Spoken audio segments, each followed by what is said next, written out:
quelqu'un que j'ai rencontré il y a quelques heures seulement, mais tout de suite, j'ai été inspiré. Vous allez être inspiré. Tous les étudiants aussi, vous allez être inspirés par cette jeune femme. Elle s'appelle Alena Meidling. Elle est interne aux urgences à Paris. Et comme je peux l'imaginer, Alena, en ce moment, ta vie a pris une tournure peut-être que tu ne t'attendais pas dans les derniers mois. Parle-nous un peu premièrement, bienvenue. On est heureux de t'avoir avec nous. Et parle-nous un peu de qui tu es et qu'est-ce qui se passe en ce moment pour toi. Bonjour tout le monde. Du coup, je m'appelle Alena. Je suis interne aux urgences de Paris à l'Arrêt-Boissière depuis maintenant 4 mois. C'est vrai qu'on vit depuis fin février une situation sanitaire qui est inédite et tout le monde est un petit peu perturbé dans son fonctionnement et dans son mode de vie habituel. Le personnel soignant et les hôpitaux sont dans une fatigue assez importante, mais je pense que c'est aussi une situation dans laquelle on va pouvoir apprendre des nouvelles choses de Dieu et je pense qu'il va pouvoir nous révéler certains de ses mystères aussi. Toi, pour les gens qui te découvrent en ce moment, tu es étudiante, tu es en train de finir ton doctorat en médecine, tu es en stage en ce moment, c'est ça? Oui, je suis plus salariée, je suis médecin mais pas docteur encore. Okay. Donc, et là, ton stage a pris, en fait, c'est un stage légèrement à plein temps en ce moment que tu vis. Oui, je suis avec une moyenne d'heures cette semaine, par exemple, de 65 heures. Donc, c'est une charge de travail qui est considérable, mais ça en vaut la peine. Ça en vaut la peine.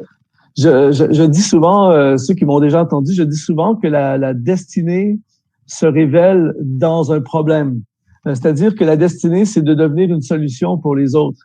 Et est-ce que quand tu as commencé tes études en médecine, est-ce que tu savais que tu te retrouverais, est-ce que tu anticipais te retrouver dans une situation comme ça où tu t'es catapulté littéralement sur le champ de bataille? Non, pas du tout. Pas du tout. Je pensais que la première année serait la plus difficile et qu'ensuite je serais à moitié tranquille. Mais finalement, je pense que on passe actuellement dans une situation qui est vraiment difficile. Mais étonnamment, c'est maintenant que je me sens plus que jamais à ma place. C'est quoi en ce moment, là, j'entends les gens s'interroger, moi je me pose cette question également, parce que nous on voit ça de l'extérieur en ce moment, quel est le climat en ce moment dans les hôpitaux?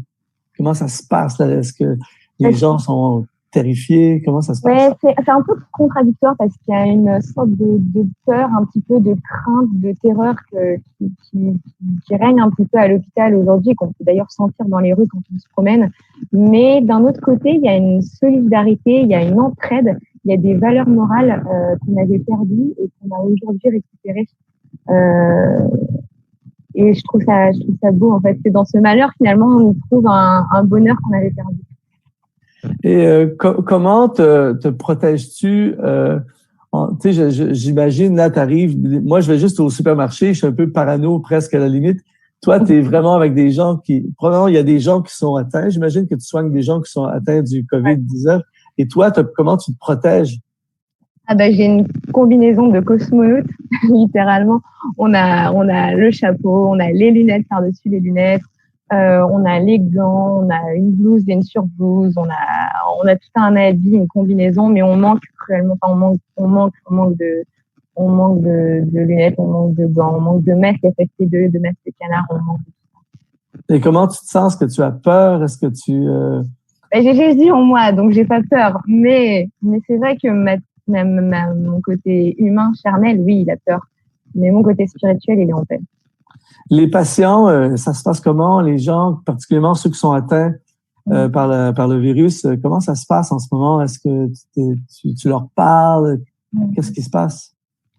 En ce moment, on vit vraiment dans un climat en fait, autour de tout ce virus, un climat de peur qui s'est créé. Et c'est vrai que quand j'annonce à mes patients qui sont Covid positifs, je vois dans leurs yeux et je peux sentir vraiment une peur immense. Et je veux pas minimiser ce qui se passe en ce moment, mais il faut pas oublier qu'il y a 81% quand même des formes qui sont bénignes, sans compter les formes asymptomatiques qu'on n'a pas diagnostiquées. Et je voudrais juste qu'on arrive à focaliser notre attention sur les choses qui sont vraies et que Christ a vaincu la mort, que sa volonté n'est pas de te voir malade et ne pas de te voir dans la crainte. Mais c'est ça, j'aimerais que tu nous parles un peu, docteur Alena, en anticipation. J'aimerais que tu nous rassures. En fait, c'est important de rassurer les gens. Le but de ce live, c'est aussi d'encourager et d'amener de l'espoir. Et des fois, on regarde juste les infos, parlent plus de ceux qui meurent et c'est tragique, c'est horrible. Mais il y a plein de gens qui finalement, si on retourne il y a 2-3 mois, quand on avait mal à la gorge et on toussait, on se disait, bon, on va avoir une mauvaise semaine, on va être malade, on va avoir un rhume. Mais en ce moment, tu as mal à la gorge et tu commences à tousser ou quoi que ce soit, c'est la panique. Oui. Mais il y a 81% des gens. Ouais, des formes qui sont bénignes. Donc, il y a le reste qui est quand même sévère. Mais il y a la majeure partie des cas, c'est pas les formes qui sont graves. Et puis, il y a beaucoup de formes asymptomatiques qu'on appelle diagnostiquées. Donc, j'aimerais qu'en tant que chrétien, on arrive aussi à changer notre façon de voir les choses en se disant que le Seigneur, malgré tout, il contrôle toutes choses, finalement. Et je pense avec ton micro, je ne sais pas si ton micro, tu peux jouer avec. On dirait qu'il y a comme le son est comme... Ah non. Voilà. C'est mieux. Ça prend un médecin pour ton son. Maintenant, j'ai vu une image, peut-être les gens ont vu sur les réseaux sociaux l'image qui était touchante, mais est-ce que c'est la réalité? En fait, j'ai vu cette image, on voyait un genre de table ou de tablette et tu voyais un infirmier couché en haut, une infirmière couchée en dessous de la table, tout ça. Comment ça se passe parmi le personnel hospitalier en ce moment? Est-ce que c'est un cliché, cette image, ou c'est vraiment comme ça, les gens sont crevés? En fait, en ce moment, les gens sont très fatigués. On est vraiment dans une fatigue extrême. Mais d'un autre côté, j'aimerais vous communiquer quand même un message de foi et d'espérance dans cette période. Et j'ai un verset qui me revient en tête, qui est dans Matthieu 5,16, qui dit que votre lumière luise ainsi devant les hommes, afin qu'ils voient vos bonnes œuvres et qu'ils glorifient votre Père qui est dans les cieux.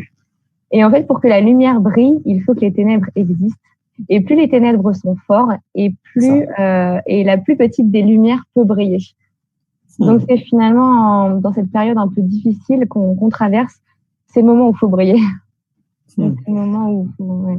Je suis certain en ce moment, Alena, qu'il y a plein de jeunes qui ont envie d'étudier en médecine et en soins infirmiers. Quand il y a eu les catastrophes, les tours qui se sont effondrés le 11 septembre 2001, les héros, c'était les pompiers et les policiers à New York. Et en ce moment, je pense que les héros... il va y avoir plein de gens qui vont étudier en médecine et en soins infirmiers. Comment tu te sens, toi, lorsque tu entends les gens applaudir à 20h le soir? Je suis toute excitée. Je me mets sur le balcon et je suis fière. Je suis fière et je suis fière de tout le monde. Je suis fière des gens qui se sont rassemblés pour donner un bon coup et pour avoir cette solidarité et pour ne pas ne pas écouter sa fatigue, mais vraiment faire un, en fait. Et j'aime voir notre pays réuni autour d'une cause. J'aimerais que ce soit une cause même plus spirituelle, mais c'est beau de voir qu'un pays peut quand même se réunir pour s'entraider finalement. Dieu, notre thème aujourd'hui, Alena, c'est Dieu retournera la situation en ta faveur et je me fais porte-parole de tout le monde là, pour te dire merci d'exister comme on dit, merci parce que les gens réalisent pas le prix qu'il faut payer pour faire un doctorat en médecine, c'est extrêmement difficile et beaucoup de travail. Et merci pour le prix que tu as payé et à cause de ça, tu peux aider aujourd'hui, sauver des gens et on veut vraiment te remercier et je veux prendre l'opportunité aussi pour dire que Dieu retournera la situation en ta faveur et je crois pour toi, et je veux juste prendre une petite parenthèse de quelques secondes, je crois que c'est un moment de destinée pour toi. Je crois que ta vie il y a quelque chose de vraiment spécial de la part de Dieu sur ta vie. Je te connaissais pas avant ce matin, mais il y a vraiment la main de Dieu sur toi et tu vas faire des grandes choses pour le royaume de Dieu. C'est pour ça que Dieu se sert de ce moment même pour être devant des milliers de personnes en ce moment. Tu vas faire des grandes choses au niveau de la médecine, mais au niveau aussi de l'œuvre de Dieu. Il y a vraiment une main spéciale de Dieu sur toi. Et cette situation, dans le futur, tu vas la regarder en arrière, tu vas dire Dieu s'est servi de ça pour te propulser littéralement. Alors, je veux vraiment te remercier au nom des milliers de personnes qui te regardent en ce moment.